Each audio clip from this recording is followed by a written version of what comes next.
Sylvia Davis Patricelli was an extraordinarily accomplished, internationally recognized portrait painter whose historical painting collection spanned two continents, the United States and Australia. Her first exhibition was opened by First Lady Eleanor Roosevelt at G. Fox and Company, Sentinel Hill Hall in Hartford, Connecticut, and sponsored by Beatrice Fox Auerbach, president of G. Fox, WTIC, and the Wadsworth Atheneum. See Sylvia's 501c3 charity website, which was initiated in 2017 to provide scholarships for high school seniors and secondary educational students pursuing a career in the creative arts. www.sylvia, S-Y-L-V-I-A, davisart.org. Thank you.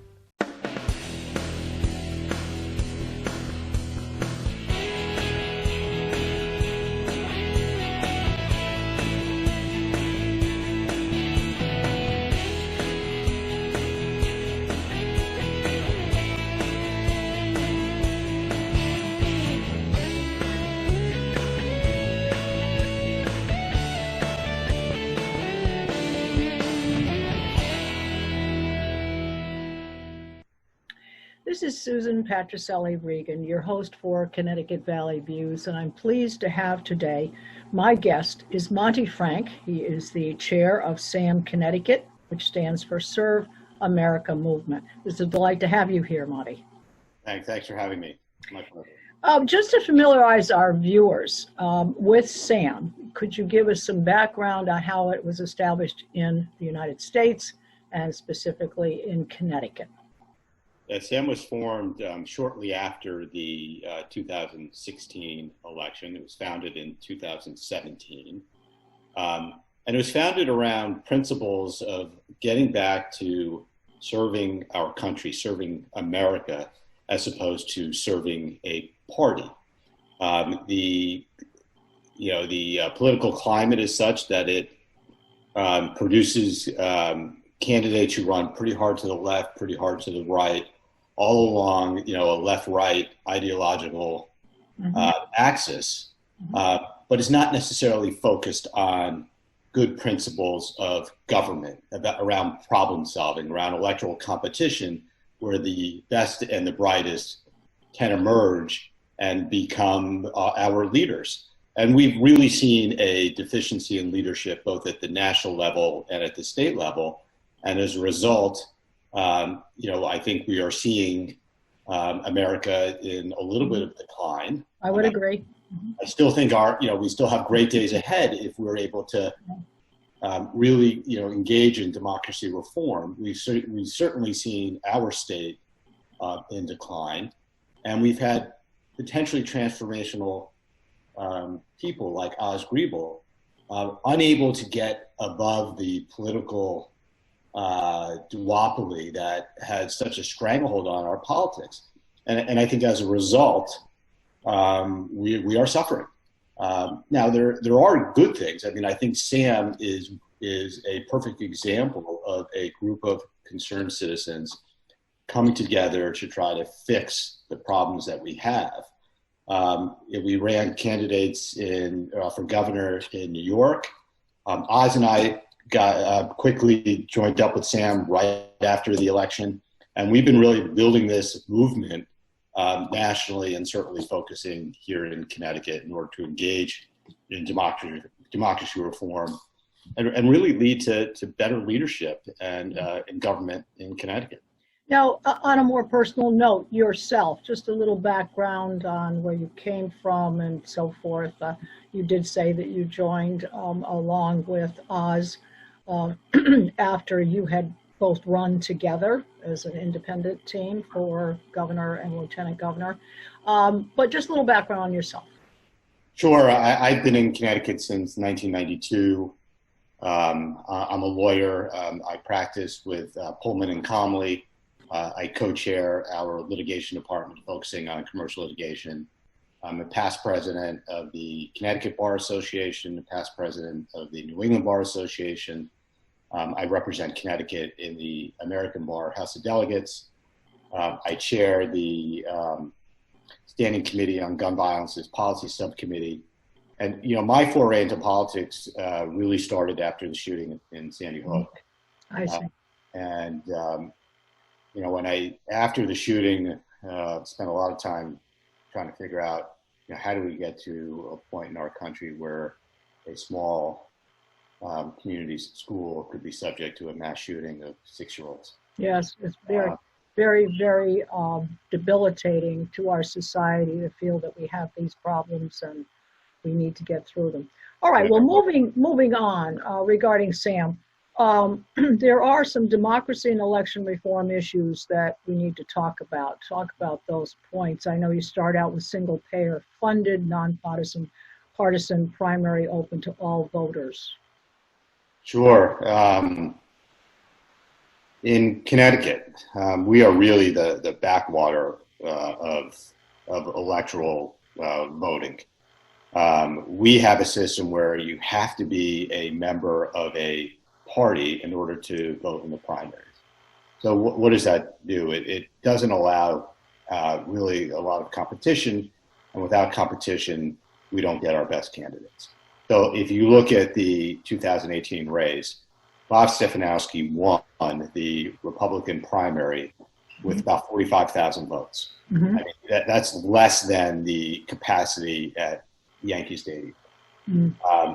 And as a result, he became the torchbearer for the Republican Party in Connecticut, having had virtually no experience in Connecticut, very little understanding of policy, and he hadn't even voted in Connecticut, I think, ever. I may be wrong on that, but certainly for a long period of time. Okay.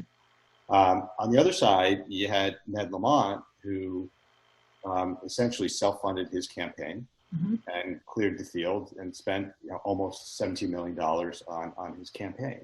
Mm-hmm. Oz was clearly the best candidate. So when you look at how an open, non-public primary would work. And I might add, I just might interject there, I think Oz had a greater name recognition, certainly in the Hartford area and with business groups too. Oz was that transformational, it would have been the transformational governor. Yes. He had an incredible amount of integrity. He knew policy, and he was focused on solving problems. And he had charisma. And look, I mean, obviously, Oz and I became very good friends, and losing him is just a tremendous blow to so many of us. But it's really a blow to the state because Oz still had so much more to contribute. Yes. To return Connecticut to its past, to years where Connecticut was a great place to live, raise your family, and conduct business. And I think we can get there. But we've got a long way to go. Yes. But what open public primaries does is all candidates wanting to run for governor or any other office would enter a primary. All voters in Connecticut could vote, and you would send either the top 2 or the top 4, depending on how you structure it, to the general election. So it's worked really well in certain states like California, because what it does is it forces the candidates, if they're going to be successful, to really reach across party lines and develop a broad base of support, or else they're not going to be successful. Yes. So the days of running hard left or hard right, satisfy your party base, are going to end, because you can't be successful in an open primary system if you do that. So that's an important reform. Notably, Alaska just passed by referendum a nonpartisan open primary where the top 4 will emerge to the general election, and then there will be ranked choice voting, which is another significant democracy reform. You might just explain that a little bit. Ranked choice voting, yes. So if you use Oz and me as an example. Mm-hmm. If I had $1 for every person who came up to me and said, I really wanted to vote for you and Oz, you guys were the best candidates. Right. And I was so scared of Bob Stefanowski getting elected, or I was so scared of Ned Lamont getting elected, that I felt that you guys didn't have a chance, and I was throwing my vote away. I see. What ranked choice voting does is it eliminates the wasted vote conundrum. And it allows people to vote for the candidate they really want without having to play games about who's got a chance of winning and so forth. Right. I think with ranked choice voting, Oz and I would have won the election, or we would have come really close. Okay. So the way it works mechanically is 3 candidates, let's say Oz, Ned, Bob. You go into the voting booth and you rank them 1, 2, and 3. And if your number 1 choice ends up being at the bottom, then that vote gets thrown out, and your number 2 choice then emerges to the top. I see. Essentially an automatic runoff. So if you've got that fear that the bad guy may win, and the parties play that game of scaring people into voting, so you can vote for your top choice without wasting your vote, because that's who you want to get elected. And it's a democracy reform that really creates competition. And again, like open, nonpartisan primaries, it forces people to get away from throwing mud, really start building a consensus, because your number negative voting. Yeah, it gets rid of negative voting. It sure does. Yeah. But it also, it promotes good behavior and leadership and a focus on policy, because you have to attract that number 2 vote. Yes. You can't win unless you, through this automatic runoff system, you get above 50%. Right. Now you also have a point, term limits. So you might explain that point. Yeah, and term limits is incredibly popular in Connecticut among voters, because what it says is, we're going to elect you. You're going to go to Hartford, or you're going to go to Washington. You're going to spend 2 terms or 3 terms, whatever it is. And you're going to focus entirely on passing legislation that's going to help people, as opposed to raising money so you can build your war chest so you can stay in office forever. Sure. And so that's another democracy reform that we think is really important. And all of these things are designed to promote better government. So that would include the governor and all members of the Connecticut General Assembly. Absolutely. Yeah. Okay. Well, now there's a Sam Connecticut candidate questionnaire and legislative endorsements for November 3rd. This was in a news release.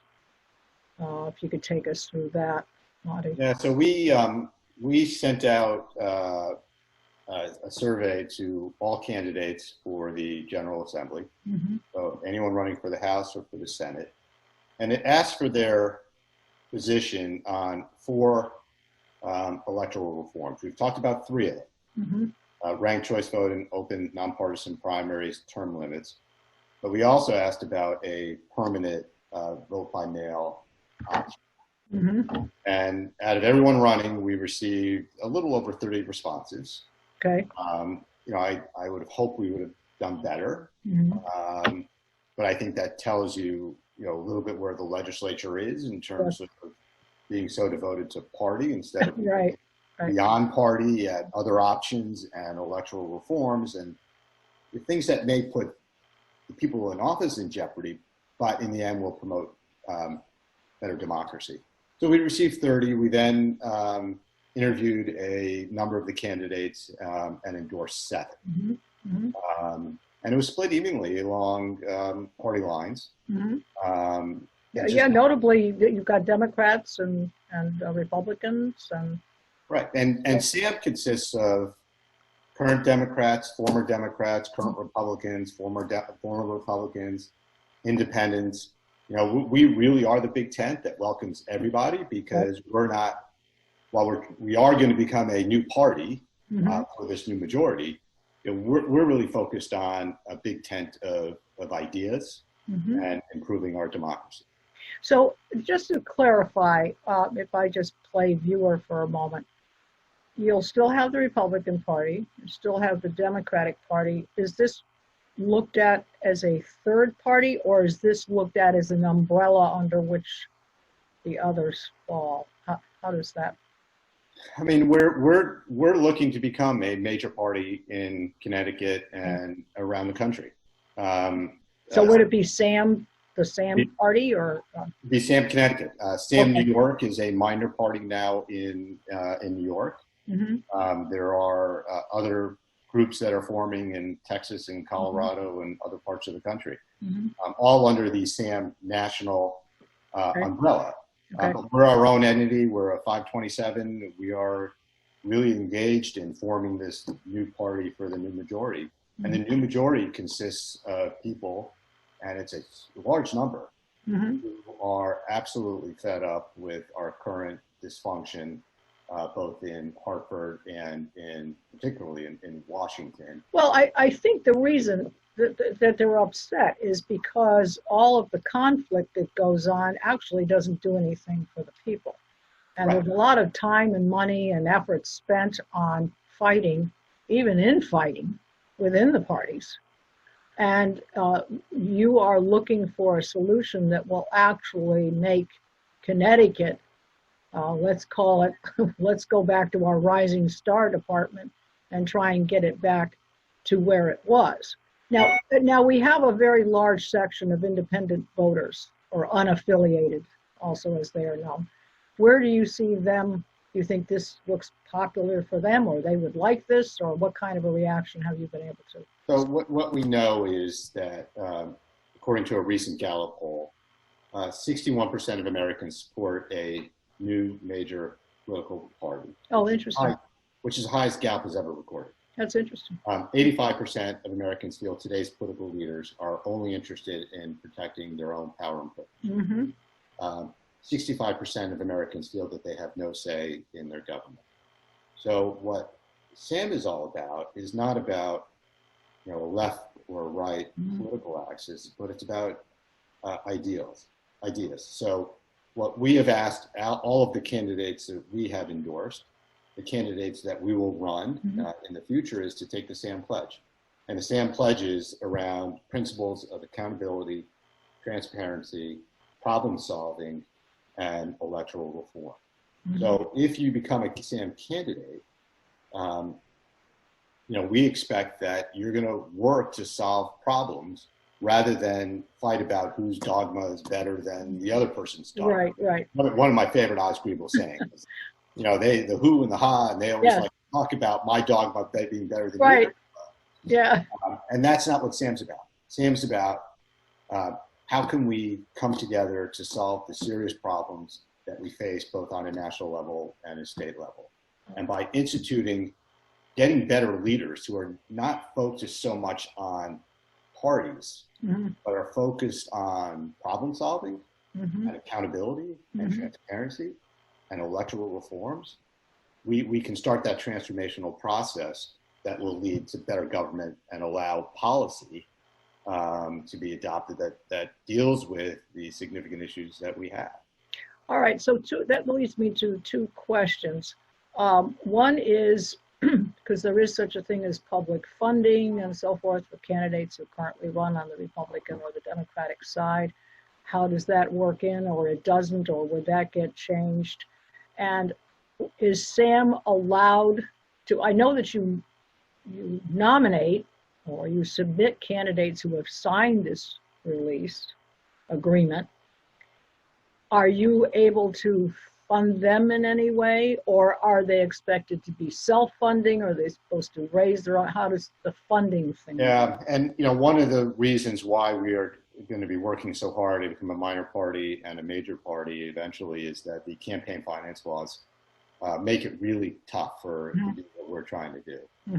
But we'll get there. So right now we comply with all the coordination rules. So any of the candidates that we endorsed, they ran their own campaign. Okay. We had no involvement in their campaign. We had no involvement in funding their campaign, and we won't when we're active again in the 2020 election cycle. We're going to be fully compliant with all the laws. However, once we become a minor party and then a major party, we get the benefit of that status under the campaign finance laws, which will allow us to be a little more active in supporting candidates.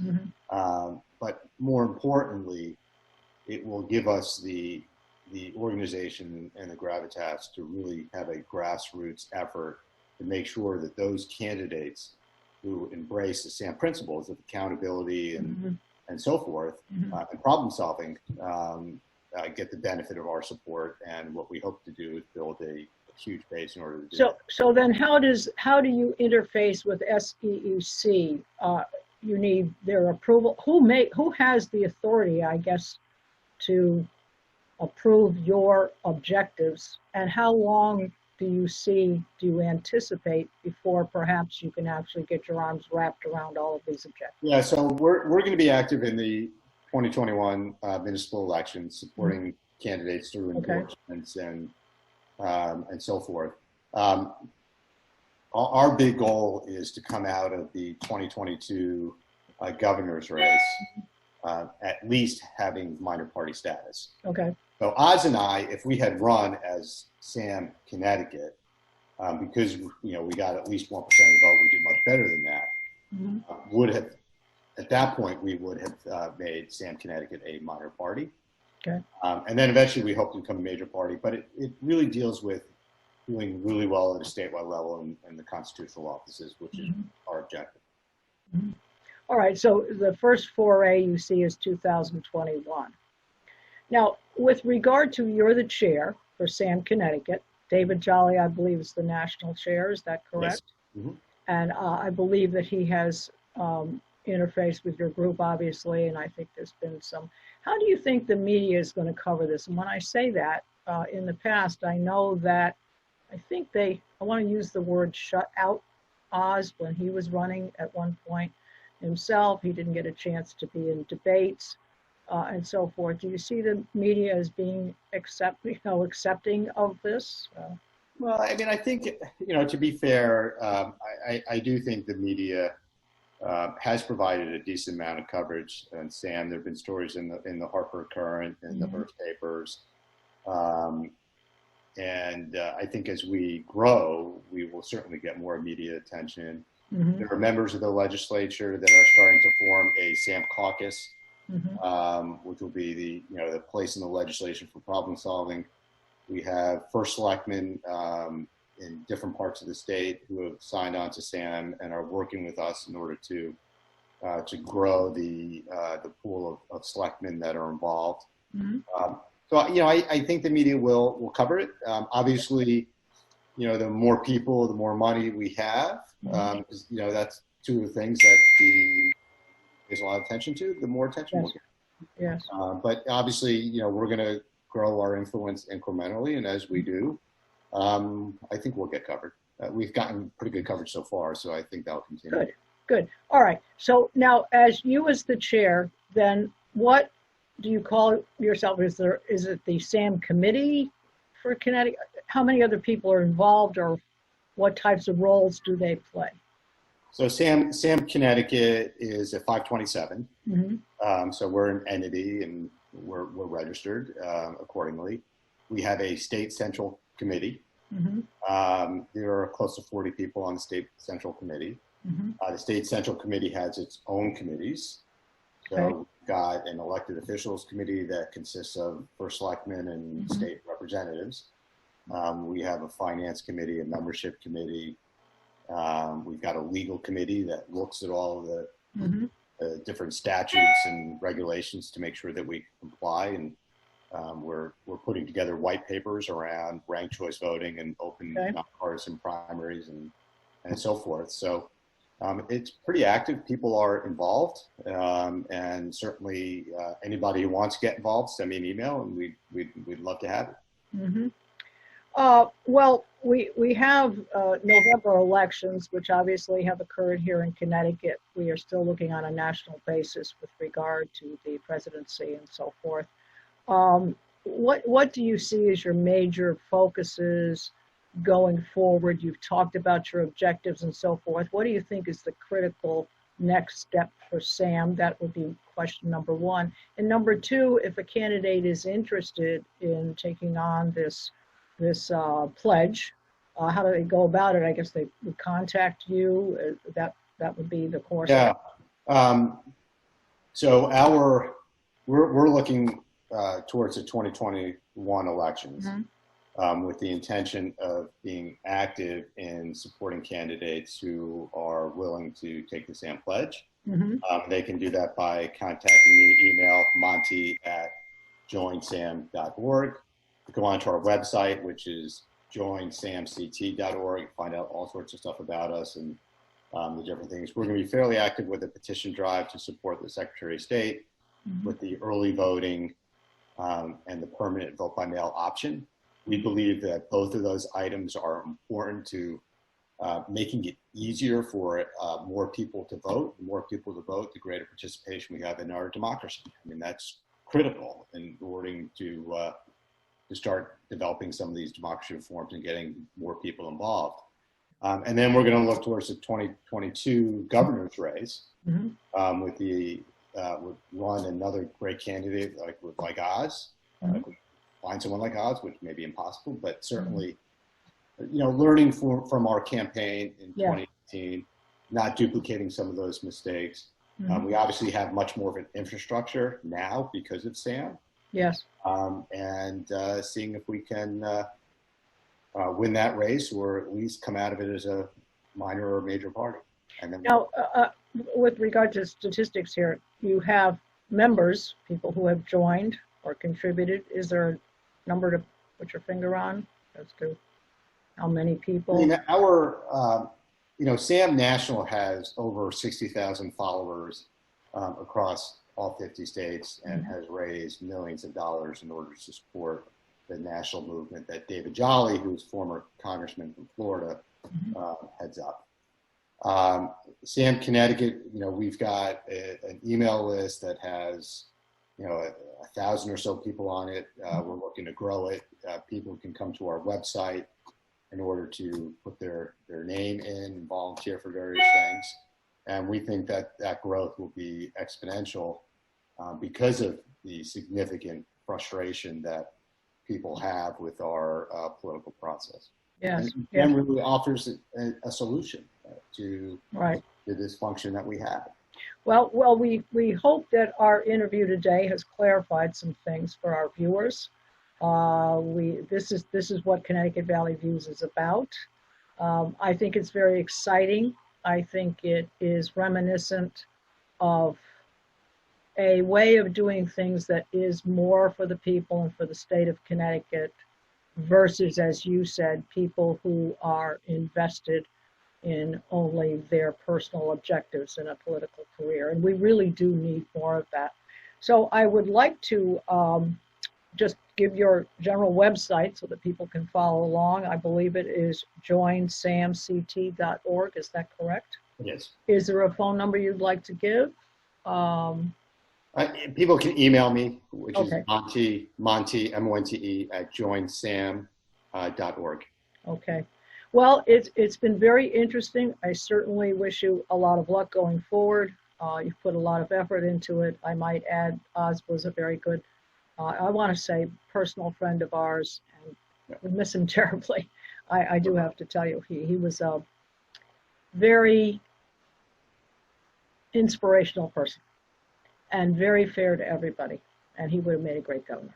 Yeah. And on a personal note, I didn't know Oz before we were put together to run. And I have no regret about running with Oz. No. A very good man. A very good man. Well, I want to thank the viewers for joining us today. And please, you can see all of our shows on ctvalleyviews.com. This is Susan Patricelli Regan, thanking Monte Frank for being my guest today.